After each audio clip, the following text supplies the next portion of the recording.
How does firefighting and ham radio come together? Can you speak to that? Like, what's going on with hams and firefighting? I mean, you guys use radios all the time. Was there just like a lot of crossover? Yeah, I mean, I think basically it's public service. Amateur radio is public service 100%. The fire service is obviously 100%. And I think that similarity brings the same type of people out. And it's a cross-track between the two. So do you know all about your radio system that you're talking to as a firefighter or talking through? I do.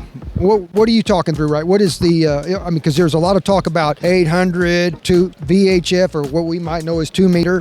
What's going on in your world with respect to firefighting and radios? At least on Long Island, it's a mixture. Every department, most every department has its own dispatch center, even though we have county 911 centers.